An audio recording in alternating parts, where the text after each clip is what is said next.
Haleluya. Selamat pagi saudara-saudara yang dikasihi oleh Tuhan Yesus Kristus. Pada saat pagi hari ini kita kembali akan merenungkan firman Tuhan sebagai makanan untuk rohani kita, supaya kita tetap diberikan kekuatan, semangat yang baru oleh Tuhan, kemenangan yang gilang gemilang bersama dengan Tuhan. Haleluya. Dalam kitab Yakobus pasal yang keempat kita melihat firman Tuhan ayat 7. Karena itu tunduklah kepada Allah dan lawanlah iblis, maka ia akan lari daripadamu. Mendekatlah kepada Allah dan ia akan mendekat kepadamu. Tahirkanlah tanganmu, hai kamu orang-orang yang berdosa, dan sucikanlah hatimu, hai kamu yang mendua hati. Saudara-saudara, kita hari ini akan merenungkan saudara-saudara bagaimana kita penting disebutkan menyucikan hati. Jangan kita menjadi orang yang mendua hati. Saudara, orang yang mendua hati, orang yang bimbang disebutkan adalah tidak akan menerima sesuatu apapun yang baik dari Tuhan. Dalam pasal yang pertama kitab Yakobus ayat yang ke-8 disebutkan demikian, saudara-saudara. Ayat yang ke-8 Yakobus 1, sebab orang yang mendua hati tidak akan tenang dalam hidupnya.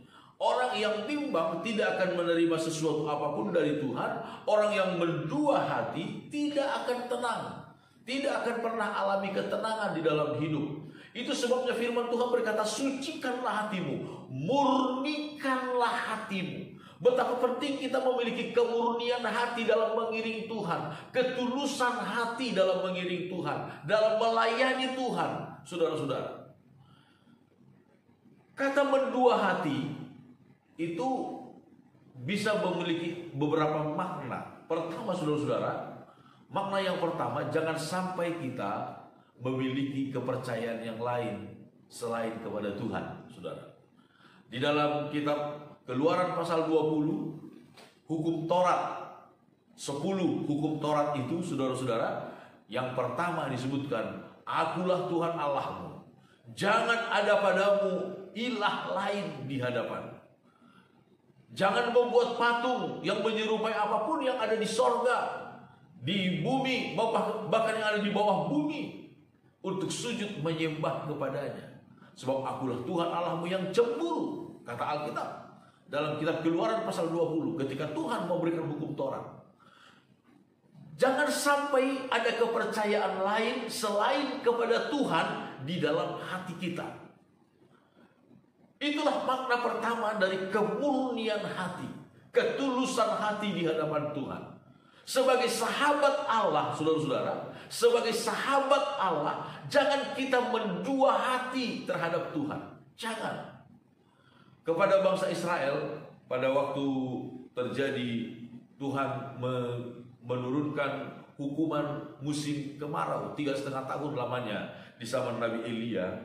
Nabi Elia di penghujung masa itu, dia berkata begini kepada orang Israel. Dalam kitab 1 Raja-Raja pasal yang ke-18, saudara-saudara, 1 Raja-Raja pasal yang ke-18 ayat yang ke-20. Ahab mengirim orang ke seluruh Israel dan mengumpulkan nabi-nabi itu ke Gunung Karmel.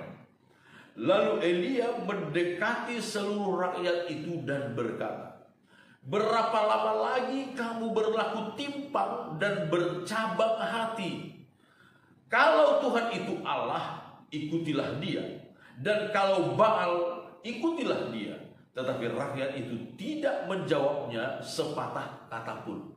Saudara-saudara, ketika 3,5 tahun lamanya Tuhan tidak menurunkan hujan karena keberdosaan orang Israel di zaman pemerintahan Raja Ahab. Lalu kemudian Nabi Elia tampil. Dia berkata, hei orang Israel, kalau Baal, dewa-dewa itu Tuhan, ikutilah, silahkan dia. Tetapi kalau Tuhan yang maha kuasa itu, pencipta langit dan bumi itu, dia adalah Allah, ikuti dong. Jangan mendua hati, jangan menyimpang, jangan bercabang hati, kata Nabi Elia. Dan terbukti, saudara-saudara, semua ilah-ilah yang ada di dalam dunia ini Baal yang disembah oleh orang Israel di bawah pemerintahan Raja Ahab pada waktu itu, tidak ada apa-apanya dengan Tuhan Allah kita. 450 orang nabi-nabi Baal berdoa sambil kesurupan, saudara-saudara, sambil kesurupan.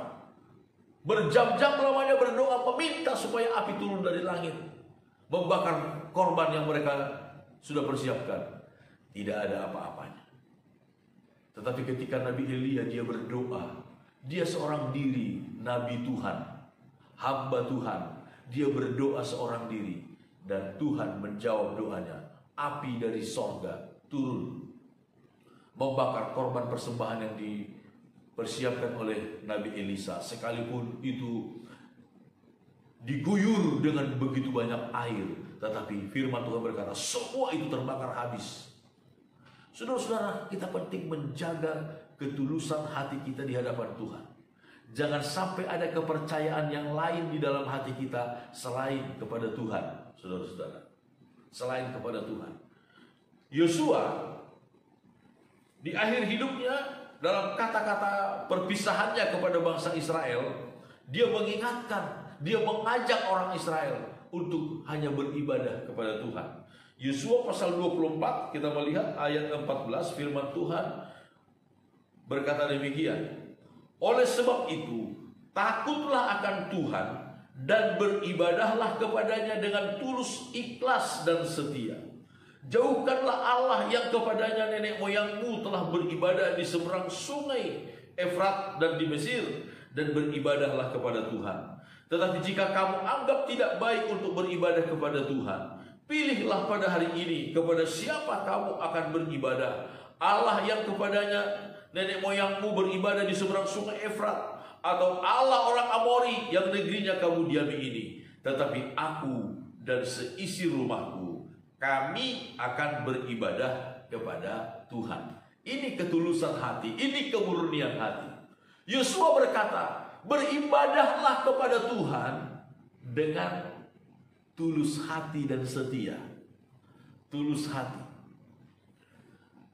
dengan kemurnian hati.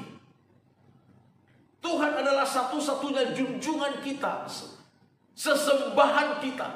Tuhan Yesus adalah satu-satunya Tuhan Juru Selamat, sesembahan kita, kepercayaan kita. Jangan ada yang lain, saudara-saudara. Sekalipun kelihatannya orang mempunyai kepercayaan yang lain, dan kelihatannya dia begitu menikmati banyak pemberian-pemberian, pendapatan-pendapatan yang melimpah dari situ, saudara-saudara, jangan beralih, jangan beralih. Firman Tuhan berkata, pilih beribadah kepada Tuhan Yesus Kristus atau kepada hal yang lain. Jangan berdua hati, pilih salah satu. Tapi Yosua, dia mempunyai ketetapan hati, kebulatan tekad, kebulatan hati, kemurnian hati. Aku dan seisi rumahku, kami akan beribadah kepada Tuhan. Saudara-saudara, biarlah ungkapan ini, moto ini, saudara-saudara, prinsip ini kita semuanya miliki. Silahkan kalau orang lain mau meninggalkan Tuhan, silahkan. Tetapi aku dan seisi rumahku, kami akan tetap menyembah kepada Tuhan. Haleluya. Tuhan memberkati kita semua. Amin.